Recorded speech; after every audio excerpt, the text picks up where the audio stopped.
Unacademy. Let's crack it. Hello दोस्तों, welcome to pathfinder. Racha Pandey. I hope you all are doing very well. दोस्तों, आज के इस video से हम स्टार्ट करने वाले हैं अपना स्टैटिक पोर्शन, जिसमें कि आप देखोगे कि मैं आप सबसे डिस्कस करने वाली हूँ इंपॉर्टेंट कन्वेंशंस, इंपॉर्टेंट डिक्लेरेशन जो कि आपके यूपीएससी के पर्सपेक्टिव से इंपॉर्टेंट होने वाले हैं। तो इन सारी चीज़ों को दोस्तों आज से हम अपने स्टैटिक पोर्शन में करेंगे डिस्कस। आज की इस वीडियो से हम स्टार्ट करने वाले हैं इंटरनेशनल एनवायरमेंट लॉ के इम्पॉर्टेंट कन्वेंशंस के बारे में, जिसमें कि सबसे पहला हमारा जो कन्वेंशन होने वाला है वो है स्टॉकहोम कन्वेंशन। तो आइए स्टार्ट करते हैं स्टॉकहोम कन्वेंशन के साथ। दोस्तों, इस कन्वेंशन को समझने से पहले आइए हम थोड़ा सा इंटरनेशनल एनवायरमेंट लॉ के बैकग्राउंड के बारे में समझ लेते हैं। क्यों क्यों इस बैकग्राउंड के बारे में समझना है? तो आप किसी भी चीज को अगर समझना चाहते हैं तो पहले उसके बैकग्राउंड के बारे में जरूर जानिए। इससे क्या होता है, आपको उस चीज को समझने में आसानी हो जाती है। और ये जो स्टॉकहोम कन्वेंशन है, ये एक तरीके से आप देखोगे इंटरनेशनल एनवायरमेंट लॉ से ही आया हुआ है। इस वजह से हम इसके बैकग्राउंड में जा रहे हैं और थोड़ा सा इसके इवोल्यूशन पे ध्यान दे रहे हैं। हम बात करें दोस्तों 1960 के पहले की बात। 1960 से पहले क्या कोई इंटरनेशनली रिकॉग्नाइज्ड कन्वेंशन या डिक्लेरेशन बनाए गए थे? So the answer is no. उसके पहले आप देखोगे कि कोई भी इंटरनेशनली रिकॉग्नाइज्ड कन्वेंशन नहीं बनाया गया। वहीं पे पहले क्या होता था कि एक देश से दूसरे देश के बीच में अग्रीमेंट्स होती थी। ठीक है, कि सिर्फ वो अग्री कर लेते थे वो दोनों पर्टिकुलर देश, और फिर वो ही अग्री करके उस पे वो काम करते थे। और ज्यादातर आप देखोगे ये जो अग्रीमेंट्स होते थे ना, ये आप इनका एक लिमिट होता था, एक बाउंड्री सेट किए रहते थे, जिसमें कि आप देखोगे कि वो वाटर से रिलेटेड अग्रीमेंट्स करते थे, नेविगेशन से रिलेटेड वो अग्रीमेंट्स करते थे, या फिर अगर आप देखोगे तो फिशरीज वगैरह जो होती थी, है ना, तो उनसे रिलेटेड अग्रीमेंट्स करते थे। बर्ड्स वगैरह जो हो गई तो उनसे रिलेटेड जो भी लॉज रेगुलेशंस वो बनाते थे, तो वो ऐसे ही जो जो भी इनको प्रोटेक्ट करने के लिए ज्यादातर आप देखोगे तो अग्रीमेंट्स बनाते थे। क्या बात होती थी कि इन्वायरमेंट को एज अ होल कैसे प्रोटेक्ट करना है, इस पे क्या कभी चर्चा हुई 1960 से पहले? So the answer is properly no. क्या ऐसी बात हुई कि पोल्यूशन को कैसे हम कॉम्बैक्ट कर सके, पोल्यूशन को कैसे रोक सके? क्या उसके पहले पोल्यूशन नहीं होता था? हाँ, कम होता था लेकिन होता था। लेकिन उसके बारे में भी बातचीत ऐसे इंटरनेशनल लेवल पे नहीं होती थी। ज़्यादातर आप देखोगे कि 1960 के बाद से ये डेवलपमेंट जो है धीरे-धीरे हमें देखने को मिला।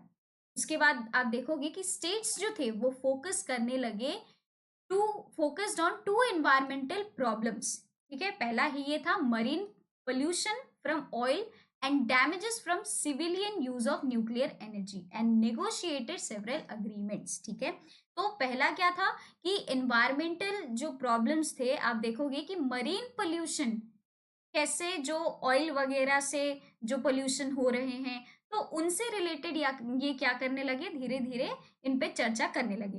ठीक है, और जो डैमेज कॉज हुआ था न्यूक्लियर एनर्जी से सिविलियंस के यूज से, तो फिर ये उस पे चर्चा करने लगे कि कैसे हम क्या करें, इसको कॉम्बैक्ट कर सके। ठीक है, तो उसके वजह से आप देखोगे कि सर्टन नेगोशिएशंस जो थे, ठीक है, इस पे फिर धीरे धीरे अग्रीमेंट्स होने लगे, फिर इस पे चर्चा होते गई।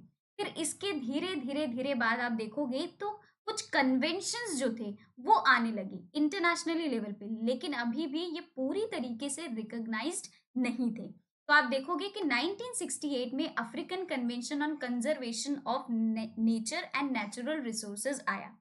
वहीं पे 1971 में आप देखोगे तो रामसार कन्वेंशन ऑन वेटलैंड्स आया। तो ये कुछ कुछ कन्वेंशंस थे, लेकिन ये अभी भी रिकॉग्नाइज्ड पूरी तरीके से नहीं किए गए। अब हम बात करते हैं दोस्तों स्टॉकहोम कन्वेंशन के बारे में, जिसको कि पॉपुलरली स्टॉकहोम डिक्लेरेशन भी कहा जाता है। तो आइए अब इस पे चलते हैं। स्टॉकहोम कॉन्फ्रेंस के साथ साथ इसे स्टॉकहोम डिक्लेरेशन के तौर पर भी देखा जाता है। क्यों स्टॉकहोम डिक्लेरेशन इसे कहा जाता है? क्योंकि दोस्तों जो दुनिया भर की कंट्रीज आई थी, इसमें पार्टिसिपेट उन्होंने किया था, तो आप देखोगे उनके द्वारा एक डिक्लेरेशन भी किया गया था, जिसमें उन्होंने कहा था कि किस तरीके से हम अपने एनवायरनमेंट को सेफगार्ड कर सकते हैं, उसे प्रिजर्व कर सकते हैं, एनवायरनमेंट में जो डैमेजेस हैं किस तरीके से हम उसे ठीक कर सकते हैं, इन सारी चीज़ों के बारे में उन्होंने डिक्लेरेशन भी कहा था। इस वजह से आप देखोगे कि इसको कॉन्फ्रेंस के साथ-साथ डिक्लेरेशन भी कहा जाता है।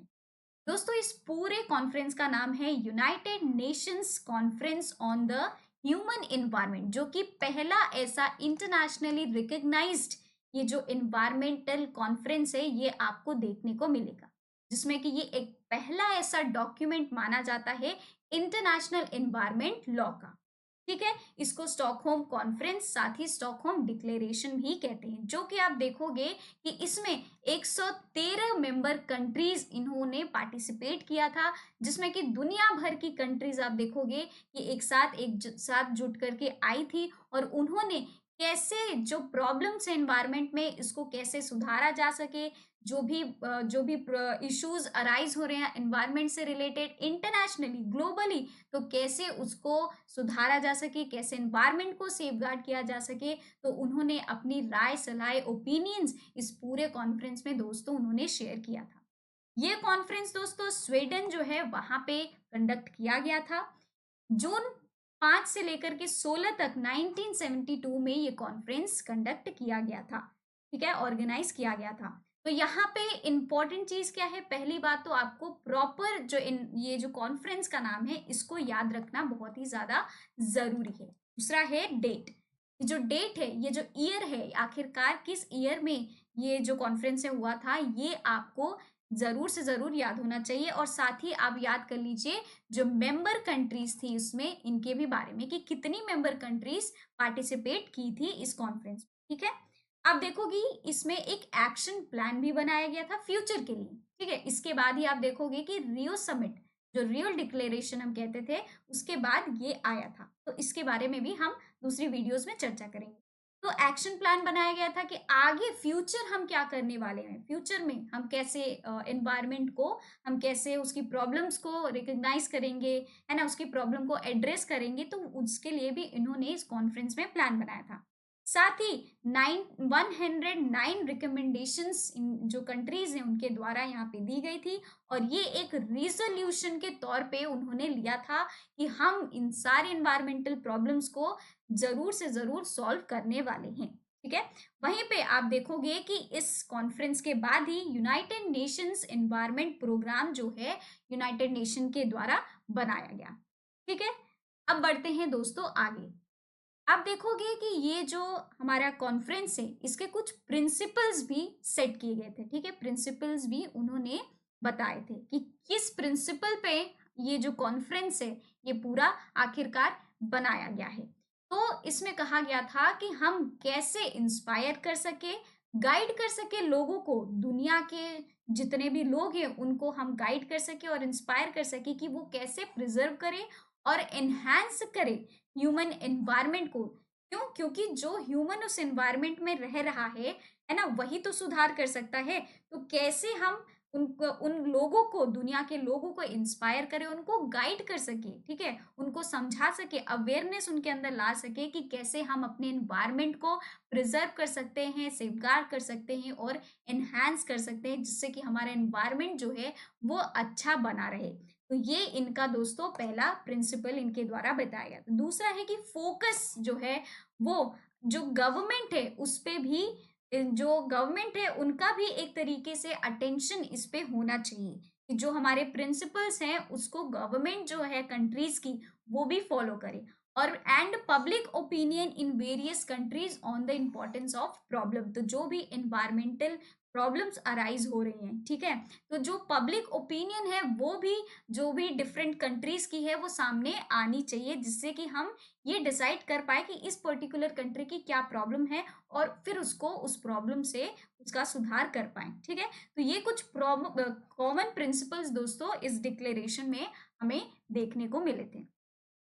अब ये जो दोस्तों ये जो कॉन्फ्रेंस है जिसे कि हम डिक्लेरेशन के तौर पे भी देखते हैं, तो ये डिक्लेरेशन जो है वो दो भागों में बांटा गया है। ठीक है, इसका जो पहला पार्ट है आप देखोगे ये बात करता है 7 ट्रुथ्स के बारे में, इस डिक्लेरेशन के 7 ट्रुथ्स के बारे में। वहीं पे जो दूसरा इसका पार्ट है आप देखोगे, पार्ट 2, वो बात करता है इस डिक्लेरेशन के 26 प्रिंसिपल्स के बारे में।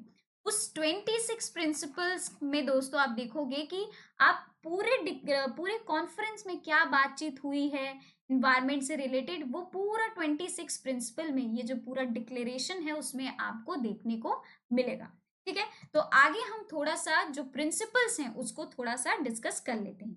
ये जो 7 ट्रुथ है दोस्तों, ये बात कर रहा है मनुष्य और उसका जो कनेक्शन है, उसका जो बॉन्ड है, ठीक है, इन्वायरमेंट के साथ, उसके बारे में, जिसमें कि एक जनरल ऑब्जर्वेशन जो है वो हमें देखने को मिल रही है कि कैसे जो मनुष्य है, जो आदमी है, कैसे वो अपने एनवायरनमेंट से कनेक्ट कर रहा है ना। तो जनरली इसको ऑब्जर्व किया गया है।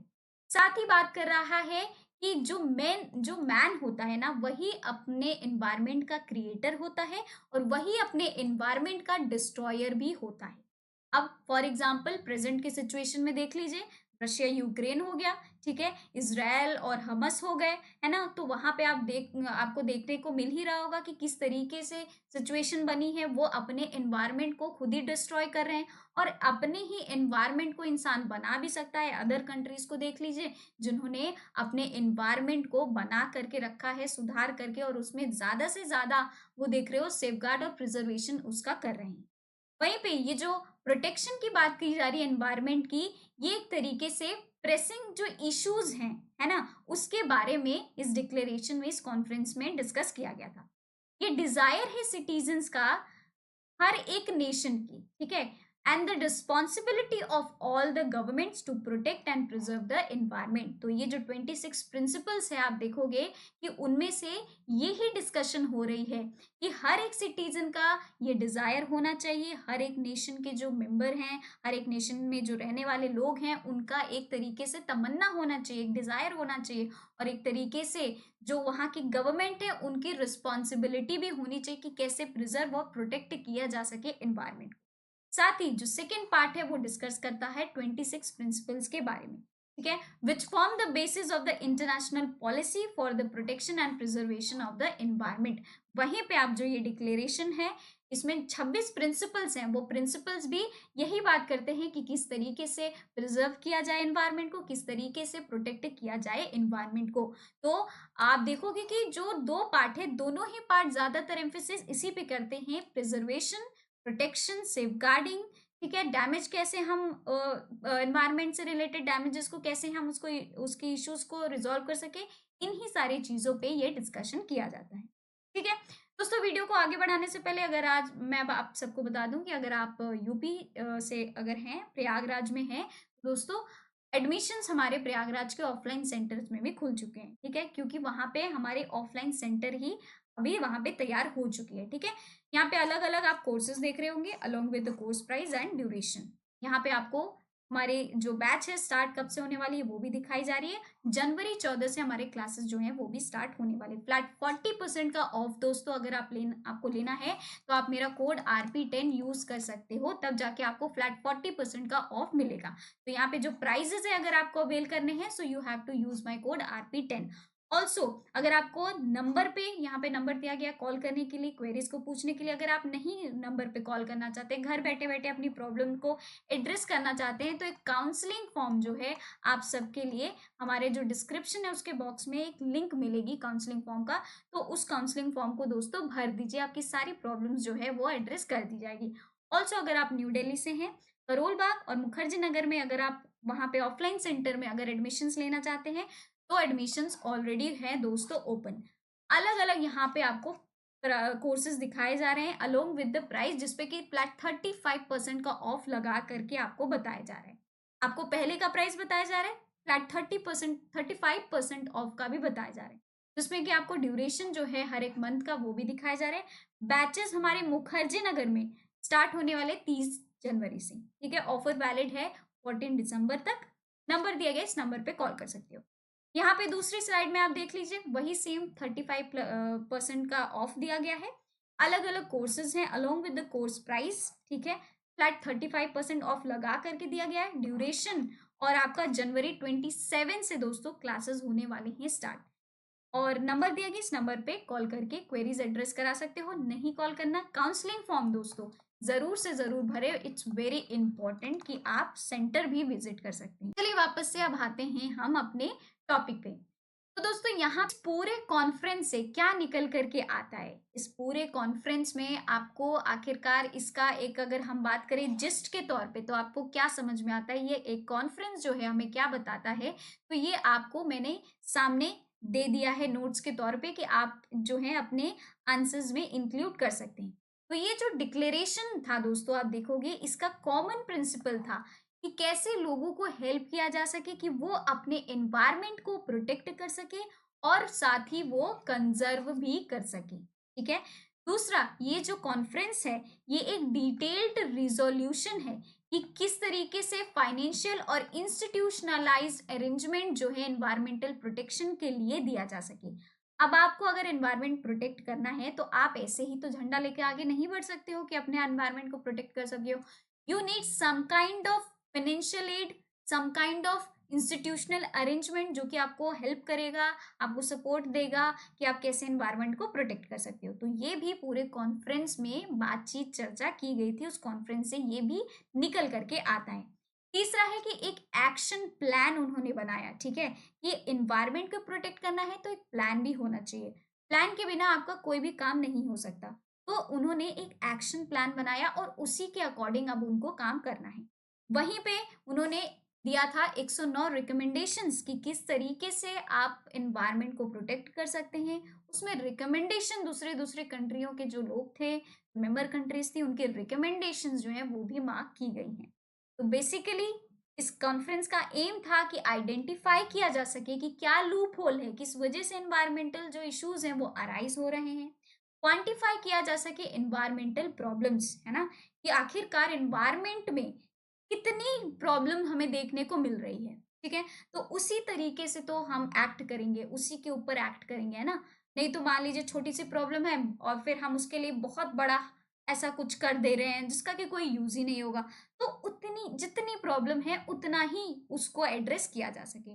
वार्न करे कोई भी क्राइसिस, अगर मान लीजिए कि कोई भी कंट्री अगर कोई भी एनवायरमेंटल क्राइसिस अगर फेस कर रही है तो वो इंटरनेशनल लेवल पे आकर के बोले कि हमारे कंट्री में ये क्राइसिस हमें देखने को मिलने वाले हैं, जिससे कि वो पहले से ही क्या करें, उनको हेल्प कर सके। ठीक है, तो अडॉप्ट सपोर्टिंग मेजर्स, सपोर्ट जो है एक दूसरे को कंट्रीज जो है इस डिक्लेरेशन, इस कन्वेंशन के दौरान उसके बाद कर सके by establishing a earth watch, कि जो इंटरनेशनल लेवल पे, ठीक है, कि धरती को हम एक तरीके से सेफगार्ड कर रहे हैं, तो हम उसको देख भी पाए, है ना, कि किसी कंट्री में अगर कोई प्रॉब्लम है तो हम उसको भी एड्रेस करने के लिए उसको पहले देखें कि क्या प्रॉब्लम है। तो ये सारे इश्यूज जो हैं वो भी इस पूरे जो कॉन्फ्रेंस है उसमें डिसाइड किया गया था। 26 प्रिंसिपल्स दोस्तों इस कॉन्फ्रेंस में आपको इस डिक्लेरेशन में देखने को मिलेंगे जो कि अडॉप्ट किए गए थे और डिक्लेयर किया गया था पार्टिसिपेटिंग स्टेट्स के ही द्वारा। ऑल्सो इसको, इन प्रिंसिपल्स को कहते हैं as a Magna Carta of the human environment. This is very important, आप अपने आंसर में इंक्लूड कर सकते हो कि Magna Carta of the human environment इन 26 प्रिंसिपल्स को बोलते हैं, जो कि आपको स्टॉकहोम डिक्लेरेशन में देखने को मिलेंगे। ठीक है, सो आई होप कि आपको स्टॉकहोम डिक्लेरेशन समझ में आ गया होगा। उसके इंपॉर्टेंट जो पॉइंट्स हैं, एस्पेक्ट्स हैं, हमने यहाँ पे बहुत ही बढ़िया तरीके से डिटेल में डिस्कस कर लिया है। अगली वीडियो में दोस्तों हम एक नया जो कॉन्फ्रेंस है या डिक्लेरेशन है वो हम डिस्कस करेंगे। ठीक है, तो चलिए मिलते हैं हम अपनी अगली वीडियो में। Till then bye bye, take care and have a good day. और आप सबको मैं बता दूं कि अगर आप हमारे ऑफलाइन सेंटर में आना है, अगर आप हमारे जो काउंसलिंग फॉर्म है उसको भरते हो तो आपको क्या क्या बेनिफिट्स मिलेंगे, जाने से पहले मैं आपको बता दूं कि पहले आपको फ्री डेमो क्लासेस मिलेंगे। फ्री डेमो क्लास मिलेंगे इसलिए क्योंकि आप ऑफलाइन सेंटर आओगे तो आपको वहां पे जो भी आपकी प्रिपरेशन जिस दौरान होगी, तो कैसे आपकी प्रिपरेशन कराई जाएगी वो आप वहाँ पे समझ पाओ। ऑफलाइन करंट अफेयर्स की क्लासेस दी जाएगी, वन ऑन वन मेंटोरशिप वहाँ पे आपको दिया जाएगा। एडुकेटर डाउट सॉल्विंग सेशन, ठीक है, आप एडुकेटर डाउट सॉल्विंग सेशन इसलिए कि आप पर्सनली भी अपने एजुकेटर से one on one question answer कर सकते हो। ठीक है। फ्री मैगजीन, लाइब्रेरी और वाईफाई आपको हमारे ऑफलाइन सेंटर्स में मिलेगी, सो दैट कि आपको किसी भी तरीके की इश्यूज फेस ना करनी पड़े। लेकिन ये बेनिफिट्स तभी मिलेंगे जब आप हमारे ऑफलाइन सेंटर से जुड़ोगे। ठीक है। चलिए दोस्तों, वीडियो को अब हम करते हैं यहाँ पे एंड। मिलते हैं हम अपनी अगली क्लास में। Till then bye bye, take care and have a good day. Video अच्छी लगी तो प्लीज एक थम्स अप जरूर से दें। साथ ही वीडियो में कमेंट भी कर सकते हैं कि आपको वीडियो कैसी लगी। आप अपने ओपिनियंस भी शेयर कर सकते हो। ऑल्सो वीडियो को इस चैनल को जरूर से जरूर सब्सक्राइब कर दीजिए। ओके, चलिए मिलते हैं हम अपनी अगली क्लास में। Bye bye, take care. जाने से पहले आपके लिए एक छोटी सी वीडियो है दोस्तों, इस वीडियो को जरूर से देख के जाए, क्योंकि ये वीडियो आपको पता करवाएगी कि कैसे आपके ऑफलाइन सेंटर में तैयारी करवाई जाएगी। ठीक है, चलिए देख लीजिए इस वीडियो को।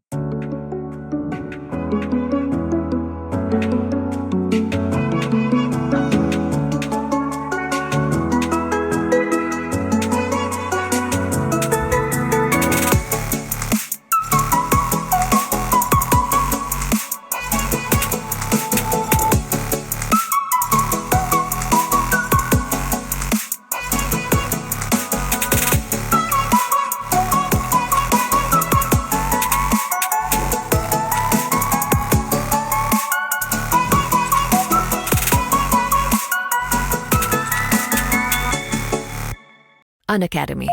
Let's crack it.